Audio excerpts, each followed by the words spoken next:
ज़ैनब भी, जो कुछ भी हुआ उसमें कहीं ना कहीं अरमान की भी गलती है। ऐसे क्या देख रही हैं? सही तो कह रही हूँ।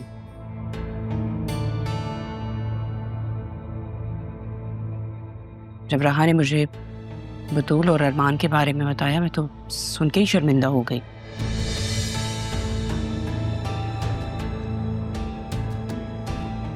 ज़ैनब भी मेरी बेटी आपके सामने पली पड़ी है। क्या आपको वो ऐसी लगती है कि उसके किरदार पे उल्टी सीधी बातें की जाएं?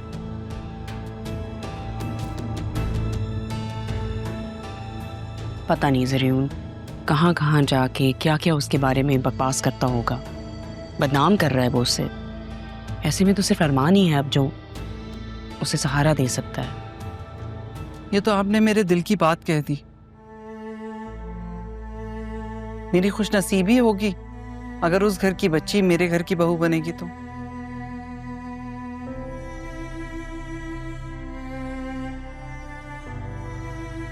देखा दिल, तुम तो खामखा परेशान हो रहे थे। देखो ना कैसे ज़ैनब भी एक माँ की बात समझ गई। मैं अभी आई।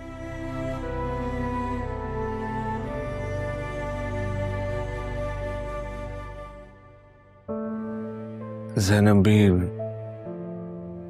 ये क्या कह दिया आपने? और कितने एहसानात हम पर। क्या हो गया दिल भाई? इसमें एहसान वाली कौन सी बात है? और कुछ गलत नहीं कहा मैंने। ये बात तो तय है, आपके घर की बच्ची ही मेरे घर की बहू बनेगी। रही बात आसिया बेगम की, तो वो एक माँ की तरह सोच रही हैं। मैं समझ सकती हूँ वो किस जाविये से बात कर रही हैं। लेकिन आपकी बहन को आपके साथ की जरूरत है। अभी बहुत कुछ है जो आपको बताना बाकी है। कुछ दिन मेरा साथ दे दे, सब ठीक हो जाएगा। ज़ैनब भी, मैं आपके साथ हूँ। तो बस फिर परेशानी किस बात की? चाय पीजिए।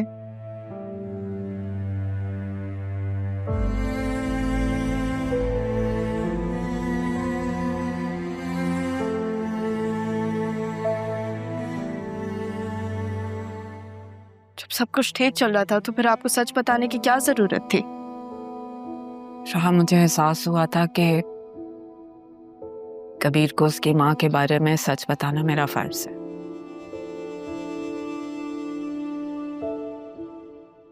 नरमीन, मैं तुम्हारे साथ नहीं रह सकता।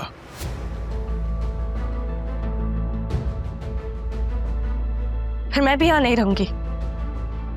ये क्या कह रही हो बेटा?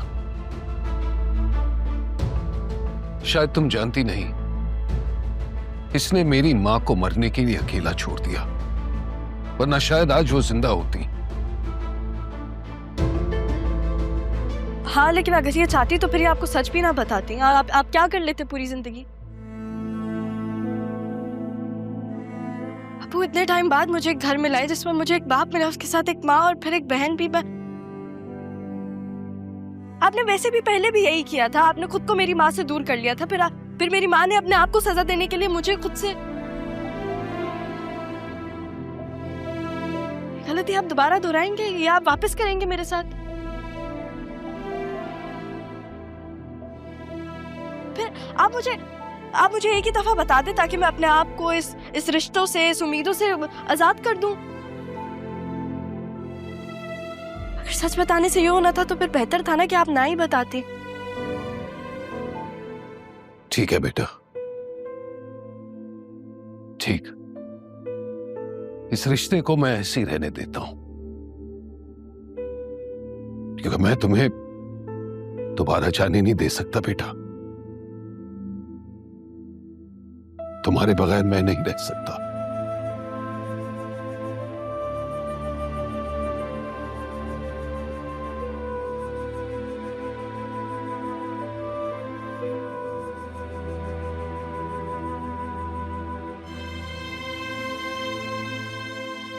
अब इनको थोड़ा वक्त है।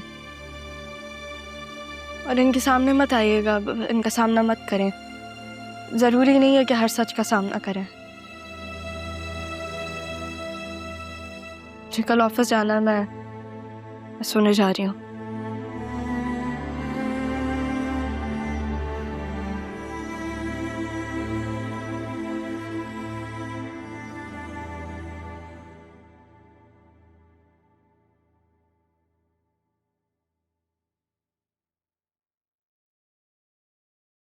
हाँ बोलो।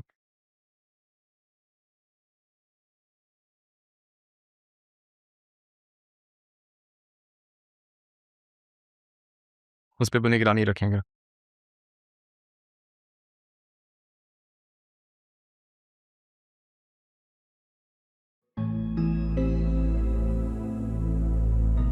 अरमान तुम यहाँ? मैं तुम्हें ही कॉल कर रही थी। असिस्टेंट कमिश्नर अरमान सिकंदर हयात अपने ज़ाती काम में मसरूफ़ है और यहाँ ताल्लुकात नहीं, कानून चलता है और कानून में ज़ाती जान पहचान की कोई गुंजाइश नहीं होती। ये सब क्या है? बैठ के भी बात हो सकती थी। बैठकर बात करते तो मुजरिम को भागने का मौका मिल जाता। मिस सैफ, R&B का नया प्रोजेक्ट जिस जरी जमीन पर शुरू किया गया था उसमें करप्शन सामने आई है, जिसकी तहकीकात का हमारे पास सरकारी फरमान है। आप नई CEO हैं। अगर आप ताउन करेंगी तो हम अपना काम जल्द से जल्द करके यहाँ से चले जाएंगे। बिल्कुल, लेकिन ये सब मैंने नहीं किया, किसी और ने किया। जिसने भी किया है उसे भी हम ढूंढ लेंगे। तुम करप्शन के रिकॉर्ड चेक करो। मेरी इजाजत के बगैर यहाँ से कोई कदम भी बाहर नहीं रख सकता। ठीक है, मैं भी डर के भागने वालों में से नहीं हूँ।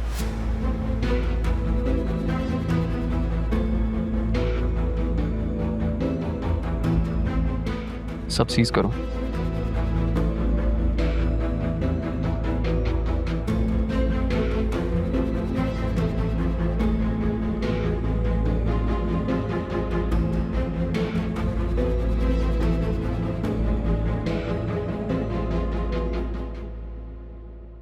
समझता क्या है ये खुद को? अब ऐसे बदले लेगा?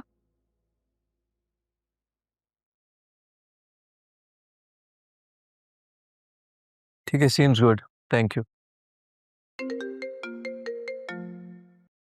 हेलो शाहजहान, एक इश्यू हो गया है। क्या हुआ? सब ठीक है? तुम तो ठीक हो ना? वो ऑडिट रेवेन्यू वाले आए हैं असिस्टेंट कमिश्नर के साथ, पता नहीं कोई करप्शन का केस कर रहे हैं। देखो तुम परेशान नहीं हो, सब ठीक हो जाएगा। कंपनी के लॉयर को कॉल करो, वो सब संभाल लेगा। जरियून को सामने कर दो, तुम क्लियर हो जाओगी। नहीं, वो नाना जान का मुजरिम है, मैं उससे बदला खुद ही लूंगी। अगर इन लोगों के हवाले कर दिया तो वो निकल आएगा। देखो जिद नहीं करो, जो मैं कह रहा हूँ वो बात सुन लो। जिद है तो फिर जिद ही ठीक, लेकिन मैं नहीं करूंगी ऐसा। ठीक है, तो फिर एक काम करो, फिलहाल ऑफिस को और खुद को जरियून से दूर रखो। राहा मैम, वो ऑडिट वाले आपसे मिलना चाहते हैं। अच्छा शाहजहान, मैं तुमसे बाद में बात करती हूँ, वो ऑडिट वाले बुला रहे हैं। अच्छा ठीक है, लेकिन एक बात का ध्यान रखना कि घबराना बिल्कुल भी नहीं, कॉन्फिडेंटली बात करना।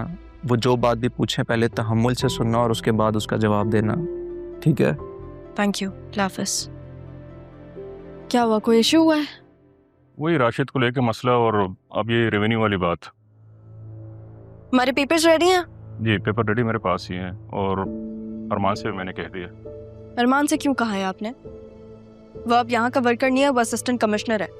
आप उसको कुछ नहीं बताएंगे जब तक मुझसे अप्रूव ना हो, ठीक है? चलें आप सुन लेते हैं ऑडिट वालों की भी। आज भी नहीं कह सका। चलो अच्छा ही है, ना वक्त गुजरा, एक दूसरे को जानने का मौका मिल रहा है। Be positive Shahjahan, be positive. Miss Rao safe, ये जो राशिद नामी एम्प्लॉय था, इसके कुछ दस्तखत और फाइल्स डिस्पेंसी हैं। हमें बताया गया कि वो इस कंपनी में काम नहीं कर रहा है। जी, ज्वाइन करने से पहले वो वर्बली रिजाइन दे चुका था। ओह, तो दबानी रिजाइन देने के पीछे वजह क्या थी? ये वो पहले ही बता चुका था कि ज़ाती वजूहात की बिना पर वो ये नौकरी जारी नहीं रख सकता। तो कोई तहरीरी इस्तीफा या फिर नोटिस पीरियड मांगा नहीं था उससे? जब मैंने ज्वाइन किया था तो मैंने उसे कहा था कि वो रिटर्न में रिजाइन दे, लेकिन तब तक उसने ऑफिस आना ही बंद कर दिया था। जी, एचआर के पास उसकी गराजरी का मुकम्मल रिकॉर्ड है और हमने उसके अलग से डॉक्यूमेंट्स भी सील कर रखे हुए हैं जो इस फाइल में मौजूद हैं। तो राशिद ने खुद नौकरी छोड़ी थी? देखिए, मेरी टीम में जो शख्स है उसके लिए जिम्मेदारी लेने के लिए मैं बिल्कुल तैयार, लेकिन अगर मेरी टीम में कोई भी कानूनी तौर पे और एतमाद से खेल रहा है तो ये उसकी जिम्मेदारी है, मेरी नहीं। फरीद साहब, आप प्लीज़ ऑडिट वालों से कोऑपरेट कीजिएगा। मैं आप लोग को बता दूंगी, मेरे नाना जान की कंपनी है और मेरे लिए बहुत स्पेशल है। अगर यहाँ पे कानूनी तौर पे कुछ भी गलत हो रहा है तो मैं बिल्कुल चाहूँगी कि उस पर सवाल उठे।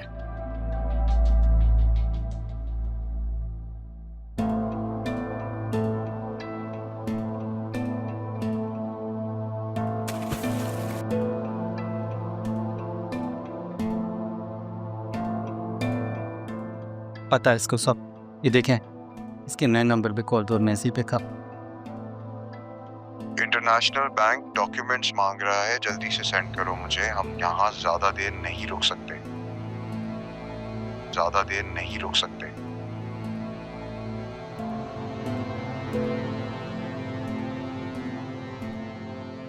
ये काफ़ी है, उठाऊं तुम्हारे घर वालों को? नहीं, तूने कुछ मत किया। जो कहोगे मैं करने को तैयार, सब बताने में तैयार। बेटा, बताने का टाइम गया, सब कुछ वापस करना पड़ेगा जो लिया है। इसे खाने पीने को कुछ दो और ज़्यादा आराम नहीं करने देना।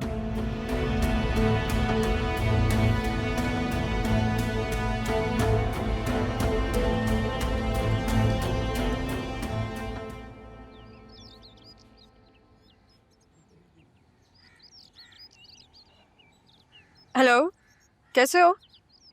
आई होप तुम ठीक हो गए। मैंने सुना है कि अरमान तुम्हारे खून के लिए प्यासा हुआ तलाश कर रहा है तुम्हें। तुम्हें कैसे पता चला? तुम वो फिक्र नहीं करो कि कैसे और कहाँ मुझे पता चला, लेकिन बस अपने आप को अंडरग्राउंड रखो। किसी से बात मत करना एटलीस्ट जब तक मैं ना कहूँ। ऑडिट वाले भी आए थे, तुम्हारा पूछ रहे थे, मुझे समझ ही नहीं आया कि मैं क्या कहूँ, तो मैंने इतना कह दिया कि मुझे नहीं पता। अब अरमान पीछे पड़ गया, उसको मैं क्या कहूँ? तुम हो कहाँ?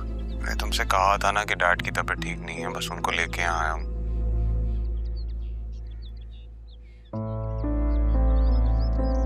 लेकिन खैर, तुम अपने डैड का ख्याल रखो, बाद में बात करते हैं। लगता है जरियून को बचाने की कोशिश की जा रही है। अरमान, मेरा मतलब असिस्टेंट कमिश्नर साहब, अब तो करप्शन के केस में यहाँ पे फंसाने आया है ना हमें। मैं सिर्फ इतना बताने आया हूँ कि ये खेल अब ज़्यादा देर नहीं चलेगा। और रही बात फंसाने की, तो आरएनबी के खिलाफ मैं कभी कोई ऐसा कदम नहीं उठाऊंगा जिससे उन्हें नुकसान पहुंचे। आर को तो जितना नुकसान पहुंचाना था आपने पहुंचा दिया। अब तो आप बतूल बी को प्रोटेक्ट कर रहे हैं ना। जो समझना समझो, बस ये याद रखना कि अब हर वार दिल को चीर के निकलेगा। कल मिलते हैं।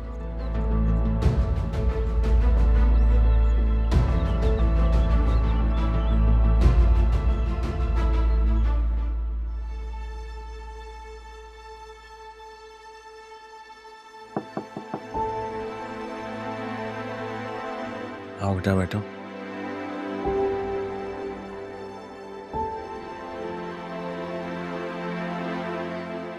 बाबा, मैं आपसे एक बात कहना चाह रही थी। हाँ कहो बेटा, क्या बात है? बाबा, मैं चाह रही थी कि मैं सैयद से खुला ले लूं। मैं जानती हूँ कि मेरे लिए फैसला करना आसान नहीं होगा,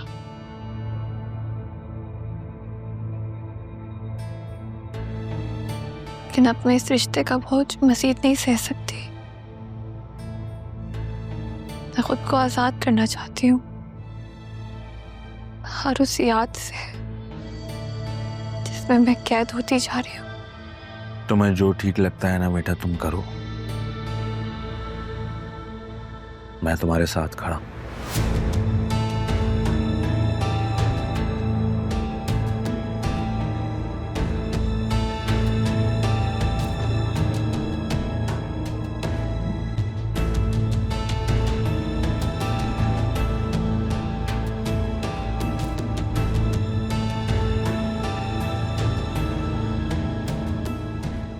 मैं बतूल के इस फैसले में इसके साथ हूँ।